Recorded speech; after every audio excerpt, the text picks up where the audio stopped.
तो लाहौल स्पीति के विधायक रवि ठाकुर ने कहा है कि पूर्व मंत्री और पूर्व लाहौल स्पीति के विधायक डॉक्टर रामलाल मार्कंडे कह रहे हैं कि लाहौल स्पीति में नुकसान नहीं हुआ, वहीं विभाग जो है 142 करोड़ के नुकसान का आंकड़ा पेश कर रहा है।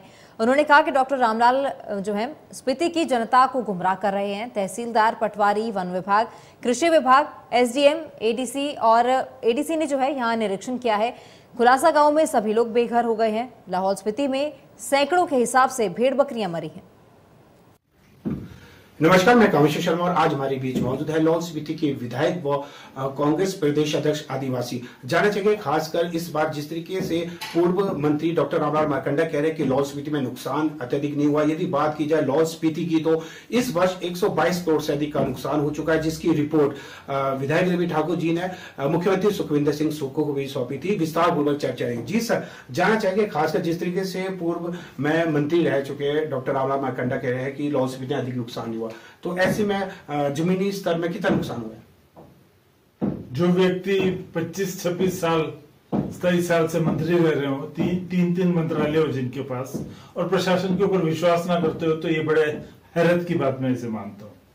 वो कह रहे हैं एक तरफ नुकसान नहीं हुआ, दूसरी तरफ प्रशासन 122 करोड़ के आंकड़े दे रहा है, और वो आंकड़े बिल्कुल जमीनी हकीकत है।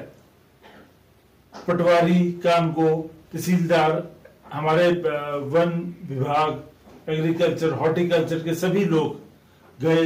प्रशासन के वहां पर हमारा AC to DC, deputy commissioner और एसडीएम सबने देख रेख करके वहां पे एक एक दिन खड़े होके, खुलासा गांव में तो एक भी घर ऐसा नहीं है जो कि रहने लायक हुआ। उसकी नींव तक हिल चुकी है और पूरा भर चुका है वहां पे पानी और हर चीज। और खेत गया है, पिन वैली में नुकसान हुआ है, हमारा जोबरंग में नुकसान हुआ है, 40-40 बीघा लोगों के खेत चले गए हैं, और जसरत में नुकसान हुआ है, बेताशा नुकसान हुआ है, और हमारा लिंडूर गांव में दरार पड़ गई है पूरे। और वो दरार छोटी मोटी दरार नहीं है, वो कोई 8 से 9 किलोमीटर दरार है, और पूरा सर्वे कराया गया है गूगल के माध्यम से। और इस तरह से हमारे पुल चले गए सिसु के पास, जो कि जहां पर झूला एक लगाया है और एक और झूला लग रहा है। और डिजास्टर से जगत नेगी जी आए, हमारे वहां पे पर्यटन फंसे रहे, पर्यटन 300 से अधिक पर्यटन निकाले गए, हेलीकॉप्टर यूं ही चला दिया क्या। और मैं ये कहना चाहता हूं कि हमारे वहां भेड़ पालक जितने भी गद्दी समुदाय के हमारे आदिवासी लोग हैं, वो तकरीबन 30,000 के करीब भेड़ बकरियां वहां पे थी।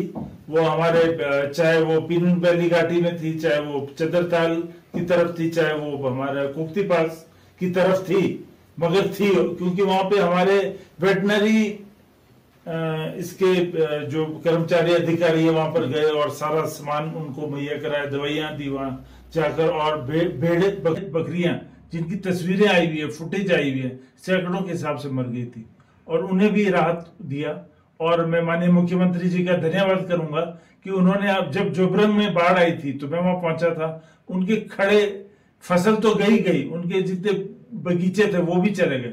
तो वहां हमने ये माननीय मुख्यमंत्री जी से कहा था कि आप जो पौड़ी राहत है उसे बढ़ाया जाए, तो जमीन के लिए, खड़ी फसल के लिए और हमारा मकानों के लिए उसे बढ़ाया गया, और 1 लाख की राशि अब हमारे इसके मकान के लिए मिलती है अगर उसमें पार्शल डैमेज हो, तो उसका मैं तहे दिल से धन्यवाद। जी बिल्कुल, जिस तरीके से जहाँ खुलासा गांव की बात की जाए, जहाँ वहाँ पर 31 लोग जो बेघर हो चुके हैं, वही 7-8 घर बुरी तरह से डैमेज हुए, फसलें भी डैमेज हुए। सर, इसके अलावा जानना चाहिए खासकर जो मुद्दा उठ रहा है टीसीपी, क्या स्टैंड सरकार का और स्थानीय लोगों की क्या मांग है?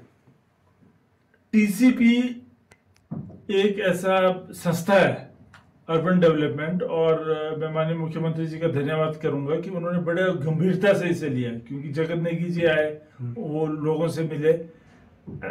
ये ऐसा नहीं है कि लाहौल स्पीति में ही लग रहा है, टीसीपी पूरा हमारा बॉम्बे में भी लगता है, दिल्ली में भी लगता है, लुधियाना, जहां भी विकास करना हुआ टीसीपी लगाते हैं कि एक नियमानुसार सही तरीके से प्लान ढंग से जगह को विकसित किया जाए और हमारे परिवार रह सके। सीवरेज है, सॉलिड वेस्ट मैनेजमेंट है, उसके चैनलाइजेशन है, हवा पानी ठीक है, धूप आए, पार्किंग हो, ये सारी चीजें, पार्क्स बने, स्कूल अच्छी तरह से बने, वहाँ पेड़ पौधे लगाए जाएं, तो ये सारी चीजें देखते हैं टीसीपी।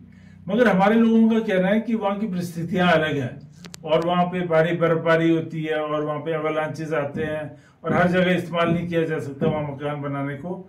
तो उससे कुछ दबाव बना रहेगा। और वहाँ पे एक ये भी है कि शेड्यूल 5 के तहत पीसा एक्ट भी है, वो तो अभी सेंट्रल गवर्नमेंट ने बहुत उसको न्यूट्रलाइज कर दिया है, मगर वहाँ हमारे कुछ ऐसे हक हकूक हैं जो वहाँ के लोग कहते हैं कि वो बने कायम रहने चाहिए, उस पर ओवरलैपिंग नहीं होनी चाहिए। इसलिए माननीय जगत नेगी जी हमारे पीछे आए थे लाहौल में, तो उन्होंने ये कहा है कि ये टीसीपी लगाने का, क्योंकि रोहतांग पास में भी ये इनका ग्रीन ट्रिब्यूनल का था, निर्देश थे कि वहां से सारे खोखे हटाए जाए, रास्तों में ना लगे। मढ़ी में भी उन्होंने लिमिट कर दिया।